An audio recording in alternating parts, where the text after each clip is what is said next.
जय श्री राम। बहुत स्वागत आपका आपके अपने बेहद खास कार्यक्रम में। मैं हूं आपके साथ आपका अपना डॉक्टर राजेंद्र साहब। बुध होने जा रहे हैं अस्त कब?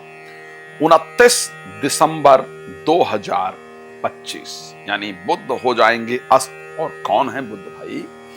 हेल्थ यानी काल पुरुष के छठे भाव के स्वामी, जिसको हम रोग का भाव कहते हैं, रोग ऋण शत्रुता का भाव कहते हैं, यहां के स्वामी।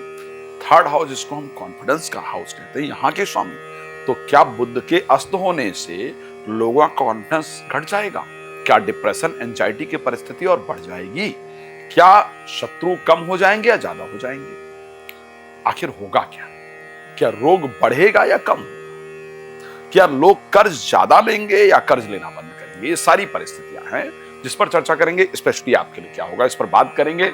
लेकिन सबसे पहले आपको जानकारी दे दूं, यदि आप चाहते हैं श्री राम कथा, श्रीमद् भागवत कथा, श्री शिव महापुराण की कथा मेरे द्वारा करवाना, तो आप संपर्क कर सकते हैं। आने वाले समय में कथाएं जो हैं वो दिल्ली में हैं, उत्तर प्रदेश इत्यादि के अंदर हैं, उसमें सम्मिलित भी हो सकते हैं।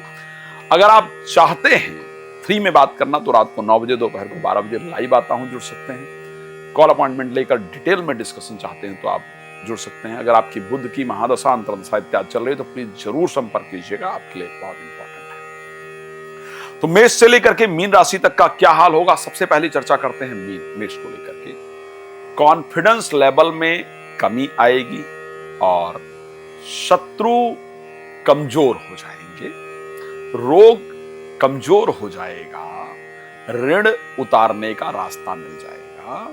आपको ध्यान क्या रखना है? ग्रीन वेजिटेबल खूब जल्दी खुद खाते रहना है, कमी नहीं करना है, ये ध्यान रखिएगा। राशि वृष की जब बात करते हैं, एजुकेशन में मन कम लगेगा, मित्रों का सपोर्ट इत्यादि कम प्राप्त होगा। तो आपको ध्यान रखना है कि सप्ताह में एक दिन हरे कपड़े जरूर पहन करके रखना है और पढ़ाई पर पूरा फोकस करना है। इन्वेस्टमेंट करने से बचने की आवश्यकता है। बुध के अस्त होने से इन्वेस्टमेंट जो करेंगे उसका अच्छा लाभ ना मिले, इस प्रकार का संयोग है। और शब्दों को संभाल कर प्रयोग करना है, ये प्लीज ध्यान रखिएगा। मिथुन राशि को लेकर के बात करें, स्वास्थ्य जिस स्पीड से रिकवरी कर रहा था, जिस स्पीड से बेहतर हो रहा था, उस प्रकार का रिजल्ट नहीं मिलेगा। थोड़ा रिजल्ट में कमी आएगी। प्रॉपर्टी इत्यादि खरीदने बेचने से बचने की आवश्यकता है। आपको ध्यान रखिएगा कि मेडिसिन वगैरह आप प्रॉपर लीजिए, एक्सरसाइज वगैरह प्रॉपर कीजिए, ताकि आपका स्वास्थ्य बेहतर रहे। बॉडी पर जो पॉजिटिव ऊर्जा बुध की पड़ रही थी, शरीर पर जो पड़ रही थी, वो ऊर्जा नहीं पड़ने से शरीर उतना रिएक्ट नहीं कर पाता है जितना उसको नीड है। तो इसलिए ध्यान रखेंगे। रिक्वेस्ट करूंगा, कम से कम हरी मिर्च 2 रोज आपको जरूर खाना है, अगर अपने आप को आप स्वस्थ और बेहतर रखना चाहते हैं। बात करेंगे राशि कर्क को लेकर के, जहां पर 12th हाउस और 3rd हाउस के स्वामी अस्त होने जा रहे हैं। एक तो कॉन्फिडेंस लेवल में कमी आएगी, ओवर थिंकिंग बढ़ेगा, एंजाइटी वगैरह बढ़ेगी, पराक्रम लेवल कम होगा, नींद आने में दिक्कत हो सकती है, और विदेश और कोर्ट से रिलेटेड जो मामले हैं उनमें थोड़ा धीमी आ सकती है। नुकसान नहीं है, धीमापन हो सकता है। क्या करें उसके लिए? कोशिश करें पालक की सब्जी सप्ताह में 2-3 दिन जरूर खाएं, जिससे कि आपको उसका पॉजिटिव इंपैक्ट मिलता रहे। बुध के अस्त होने से किसी प्रकार की नकारात्मक परिस्थिति नहीं हो। मैं सत्य कह सकता हूं, यदि कोर्ट की कोई डेट आपको मिली थी, वो डेट चेंज हो जाएगी, ये पक्का है, वो आगे को चली जाएगी, ऐसा दिख रहा है। राशि सिंह की जब बात करें, 11th और 2nd हाउस के स्वामी, एक तो जो आपकी बोलने की कला थी, उस बोलने की कला में आपको लगा ये तो बोलना नहीं चाहता था, नहीं चाहती, ऐसा क्यों मैं बोल गया, तो अपने शब्द पर प्लीज कंट्रोल रखिएगा। शेयर मार्केट इत्यादि में या पार्टनरशिप में जो भी कार्य कर रहे हैं उससे रिलेटेड, उसको सावधानी पूर्वक कीजिएगा। इन्वेस्टमेंट इत्यादि बहुत सोच समझ करके आपको करने की आवश्यकता रहेगी। ध्यान रखिएगा, कोशिश करें कि एक हरा आंवला प्रतिदिन खाएं, ठीक है। इसको खाने से बुध के जो अस्त होने की एनर्जी नहीं मिल रही है वो आपको मिल जाएगी। तो शेयर मार्केट, लॉटरी, सट्टा इत्यादि में, पारिवारिक परिस्थितियों में, या फिर इन्वेस्टमेंट वगैरह में जो नुकसान दिख रहा है वो नहीं रहेगा, आपको अच्छा रिजल्ट मिलेगा। राशि कन्या को लेकर के बात कर लेते हैं। नौकरी या बिजनेस से रिलेटेड चीजें, हेल्थ से रिलेटेड चीजें उस प्रकार से रिस्पांस नहीं देंगी जो रिस्पांस हमको पहले मिल रहा था। तो इसलिए अगर वो रिस्पांस हमें चाहिए तो ऐसे कंडीशन में हमें क्या करना होगा। बुध के अस्त होने से वो रिस्पांस नहीं मिल पाता है। जैसे नौकरी में अप्लाई किया तो लेट रिजल्ट आए, बिजनेस में जो मैंने आज इन्वेस्टमेंट किया उसको लेकर के लेट रिजल्ट आए, इस प्रकार की परिस्थिति दिखती है। उसको लेकर के जल्दी चीजें हो, जल्दी रिजल्ट आए, उसके लिए हमें क्या करने की आवश्यकता है। 5 तुलसी का पत्ता एवरीडे, संडे छोड़ करके एवरीडे खाने की आवश्यकता रहती है। उससे आपको एक बेहतरीन रिजल्ट जरूर प्राप्त होगा, जीवन बेहतर होगा। राशि तुला की बात कर लेते हैं, जहां पर भाग्य के स्वामी हैं और 12th हाउस के स्वामी हैं, अस्त हो जाएंगे। भाग्य के स्वामी के अस्त होने के कारण लक का जो सपोर्ट मिलता है वो नहीं मिल रहा होता है, जिस कारण से जो आज काम होने वाला है वो कल पर टलता है। धर्म इत्यादि में जो कार्य है उसको लेकर के जो रुचि है वो कम होगी। इवन अगर कोई चीज रिसर्च कर रहे हैं आप या हायर एजुकेशन के लिए ट्राई इत्यादि कर रहे हैं तो वहां से वो रिस्पांस मिलने में मुश्किल होगा जिस रिस्पांस को आप डिजर्व करते हैं या करती हैं। क्या करना चाहिए ऐसी परिस्थिति में।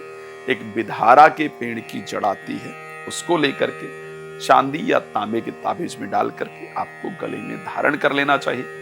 भगवान कृपा करेंगे, आपके लिए अच्छा रिजल्ट होगा। राशि वृश्चिक की जब बात करते हैं, लाभ भाव के स्वामी हैं, 8th हाउस के स्वामी हैं, अस्त होंगे। तो शेयर मार्केट, लॉटरी, सट्टा इत्यादि में, पार्टनरशिप में जो बिजनेस इत्यादि है उसमें आपको रिजल्ट अच्छा नहीं मिलेगा। थोड़ी चीजें देर से मिलेंगी, घबराइएगा नहीं। इस समय पर शेयर मार्केट इत्यादि में पैसा लगाना बेहतर नहीं होगा। थोड़ा जब बुध उदय हो जाए तब लगाइएगा ताकि आपको अच्छा रिजल्ट मिले, अन्यथा इसके रिजल्ट थोड़े से खराब दिख रहे हैं। कोशिश कीजिए कि रोज खाना खाते हुए गाय का घी 1 चम्मच अपने खाने में डाल करके खाइए, उससे बुध के अस्त होने से नकारात्मक प्रभाव नहीं पड़ेगा। राशि धनु की बात करते हैं, 10th और 7th हाउस के स्वामी हैं।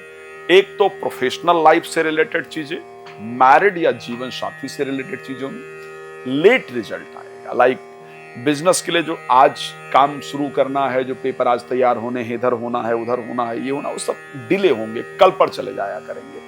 नौकरी में आज बॉस से मिलना है, आज प्रमोशन होना था, आज कॉल आना था, वो कल परसों 2-4 दिन बाद आएगा। घबराइएगा नहीं, आएगा जरूर। जीवन साथी या प्रेमी प्रेमिका से जो एक्सपेक्टेशन थी उनकी तरफ से, उस प्रकार का बिहेवियर उनकी तरफ से नहीं दिखेगा। बट प्लीज परेशान नहीं होइएगा, जल्दी रिजल्ट आएगा। क्या करना चाहिए, सप्ताह में 2 दिन ग्रीन कपड़े पहनिए, नहीं तो ग्रीन रुमाल एवरीडे जरूर अपने साथ कैरी कीजिए, वो आपके लिए फायदेमंद होगा। राशि मकर की बात कर लेते हैं, भाग्य स्थान के स्वामी हैं, 6ठे भाव के स्वामी हैं। एक तो जो रोग को दूर होने की प्रक्रिया थी, जिस स्पीड से चल रही थी, उसमें थोड़ा रुकावट आएगा, स्लो होगा। साथ में जो आपका भाग्य है या जो धार्मिक कामों में रुचि थी उसमें कम रुचि होगी। भाग्य उतने स्पीड से काम नहीं करेगा, जिस कारण बनते हुए कार्यों में रुकावट उत्पन्न होगी। विचलित नहीं होइएगा, परेशान नहीं होइएगा। आपको सिंपल काम करना होगा। क्या करना होगा, ओम गंगणपतये नमः, इस मंत्र का 21 बार रोज जप करना होगा। तो अस्त होते हुए बुध का इंपैक्ट आपके जीवन पर नहीं पड़ेगा। मेरी सबसे पसंदीदा राशि, जिसको मैं कहता हूं कुंभ राशि, 5म भाव के स्वामी के अस्त होने से याद करने में थोड़ा मुश्किल होगा, पढ़ाई में थोड़ा अच्छे से मन नहीं लगेगा, ध्यान लगाना होगा। प्रेमी प्रेमिका की तरफ से या संतान की तरफ से जिस रिस्पांस की हम उम्मीद रखते हैं वो रिस्पांस हमें नहीं मिलेगा, इसलिए रिक्वेस्ट करूंगा। कोई बात नहीं, ग्रह की परिस्थिति है, धीरे धीरे कंडीशन ठीक हो जाएगी। आपको क्या करना चाहिए, आपको हरी इलायची एवरीडे 1 जरूर खाना चाहिए, ताकि अस्त होते हैं बुध का इंपैक्ट आपके जीवन पर ना पड़े। बात कर लेते हैं राशि मीन को लेकर के, अंतिम राशि, जहां 4th और 7th हाउस के स्वामी होकर के बुध इस कुंडली में अस्त होंगे। यानी रिलेटेड टू प्रॉपर्टी जितनी भी चीजें हैं वो आपकी धीरे धीरे होंगी। आज होने वाली है तो कल होंगी, डिले होंगी, परेशान नहीं होइएगा।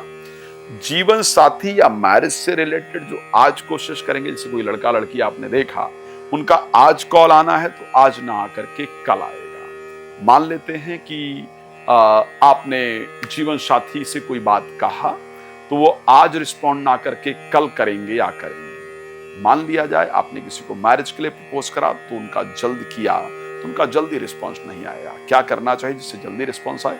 108 बार गायत्री मंत्र का रोज जप करना चाहिए। रात को 9 बजे, दोपहर को 12 बजे आपके लिए लाइव आता हूं, आप जुड़ सकते हैं। और कोई प्रश्न है तो मुझे कॉल करके पूछ सकते हैं। श्री राम कथा, श्रीमद् भागवत कथा के लिए मुझे फोन कर सकते हैं। भगवान आपका जीवन सुख समृद्धियों से परिपूर्ण रखें। श्री शुभकामना के साथ, जय श्री राम। बहुत